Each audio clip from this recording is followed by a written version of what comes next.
Hey folks, Jimmy's Auto Imports here. If you're thinking about buying an old Mercedes, there's a few watch-outs that you want to consider.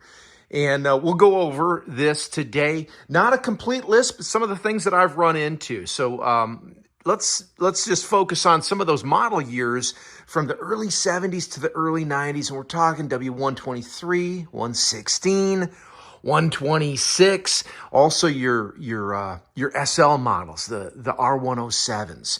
And first place, let's take a look at the engine. And they're all somewhat the same here. They've got what I've typically seen is you've got this fuel delivery system. Your fuel comes into this, well, I'll call it an octopus. That's your fuel distribution system right there. Inside of that, a lot of these cars don't run. I mean, they've been out of commission for years. Some of them are driven, very sparingly. You've got a diaphragm in here that in some cases needs to be replaced. It's I don't know what that noise is. Anyway, I've taken them apart. It's a bit of a to-do. You got to clean everything up. You got to be careful because there's some springs in there, but there's kits that you can buy. Also, let's take a look here. You've got each one of these individual fittings are leading to your fuel injectors. Sometimes you got to replace fuel injectors, but I would say before you do that, take a small punch and set it on top of each one of your injectors. And you're going to just tap it very lightly. You've got mechanical injectors that have sometimes sediment sitting in a filter. These are really not serviceable, although you could put them into a ultrasonic cleaner to vibrate them, tip them upside down once you get them out, and then pull the pintle valve. And it looks very similar to the valve that you would have on your to inflate your tires, your bike tire, you name it. You carefully pull that up, and you can blow compressed air through there to kind of knock some of that debris out. I've taken all of my injectors, I've put them into a solution of brake clean, kind of shook them around, let them sit in there for a few days. Those are some tricks. While you're doing injector work, you got to realize that they're sitting in seats that they're rubber, and they get I'd call it the durometer, I guess. It gets really hard, so you want to replace that. All of the hoses, the breather hoses, they're perished. These are hard as a rock. They've never been replaced. So we're going to do that. Your fuel rails, you're going to want to replace those as well because they get brittle. But for that's it for the front of the motor as far as the fuel delivery system. I haven't seen much of anything else. You know, you're going to do your standard maintenance on these guys. Please, especially with your inline sixes, your sixth cylinder does get warm. So if you haven't upgraded a radiator, and you don't necessarily have to, but make sure that you're flushing your coolant, okay? Leading to the fuel delivery system, you got to go to the back of the car. This car, I did some work on it, and yeah, I'm still doing work on it.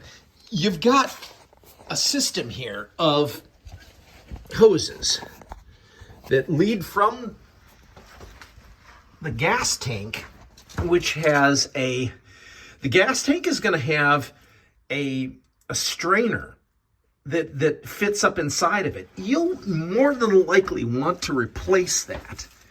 And then off of that gas tank, it's going to be a little dark here, you have the hose that leads down to a fuel accumulator. That's a dampener right there. This guy is your fuel dampener. It then leads around to your fuel pump. This is a W116, so it only has one pump back here. Above it, you see there's a fuel filter, and on the back side of that is a fuel accumulator that's going to hold fuel while you shut your car off, just so you don't have to keep priming it. All the hoses they typically are perished. So you're going to have to replace those. And then there's some fuel return lines that come back. They're metal lines, but then they meet up with rubber hoses that go into the tank. I had to replace those. So not a difficult job. You don't need a lift for this. So it's something that you might want to consider. But the dollars start adding up. Usually, if the cars have sat for a while, we're going to move on to our brakes. Okay, I'm hitting everything in my garage. I don't have a whole lot of room. Place was built in the 40s. Holy cow! 20 by 20 garage. Okay, if we take a look, the brake systems, they're going to be shot. They're going to be frozen calipers.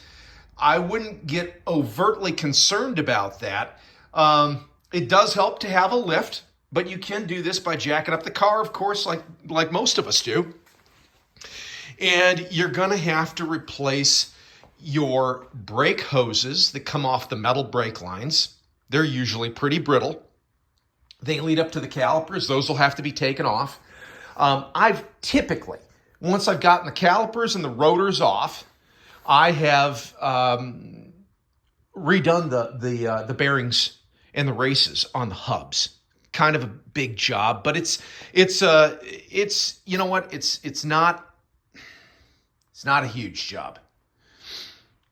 And then I'll show you guys a picture or a video of those brakes. Do the complete brake rebuild while you're in there. And you can do this in phases.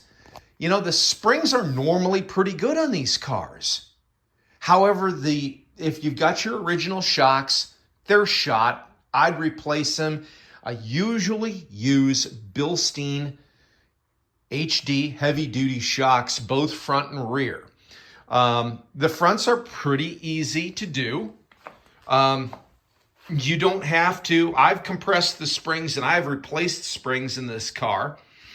But for the shocks, in this case, they're relatively easy to get at. So you can unmount the bolt at the top. And then there's two bolts down on the control arm, and where you just unfasten those, and it comes right out and you can do your replacement. On the back side, this is a little bit harder. You have to take your seat out, which is pretty easy to do, okay? I've put some sound deadening in here. And then right behind here, be careful with this, there is I have to have a screwdriver to get that off, but it's a black plastic cap. And it allows you to gain access to your shock back there. So you're going to probably want to replace your shocks. They get pretty tatty.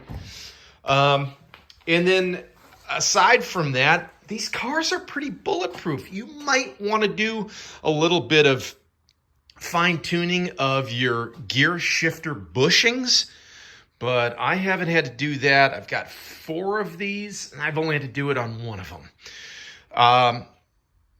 Let's talk about the interior. In a lot of cases, these cars have sat outside. You can see this car doesn't have seats or carpet in it. Pretty bad. Headliner, torched. Seats, they get real crusty. Either they have holes in the leather or the Imbitex, where you're going to want to replace those, and you can buy the coverings, and it looks factory, but it is a miserable job to do. But I guess in pretty much every case, if these cars have been sitting outside, the leather gets dry, but underneath the leather, that, we call it horsehair, it's spun cocoa shell, they deteriorate, they rot out. So basically when you sit on them, you compress them, you turn them into fine dust. So you really have to redo those seats with foam. And it's a big job. I'm in the process of doing it now. Those are some of the things that you're going to be dealing with. If you can find a nice car that's been in a garage, you might be spending 25,000 bucks or more on like a 560 SL from the late 80s, in good shape. And there you avoid some of the pitfalls of the rough interior. Some of those have got miles on them in the 40, 50,000 miles. You're just doing minor maintenance to them. If they've been driven, you don't necessarily have to worry about the brakes. But that's it in a nutshell. Cool cars, pretty bulletproof. Oh, one last thing. You can see here, this is a 1977. There's some black sealant here. I've taken out the window gasket, or the windshield gasket and the back window gasket. And they were really hard and cracked, and there was water leaking. You can tell here, I put some navel jelly on this and sanded it, but there were some areas where there was some surface rust. And that does tend to happen on these cars. If you can, sorry about the mess. You see the far side there has the same issue. Not bad on this car, but those are some areas where they will collect water. That's it, folks. Thanks for watching. Oh yeah, she's been vandalized. That's why I got her cheap. Take care.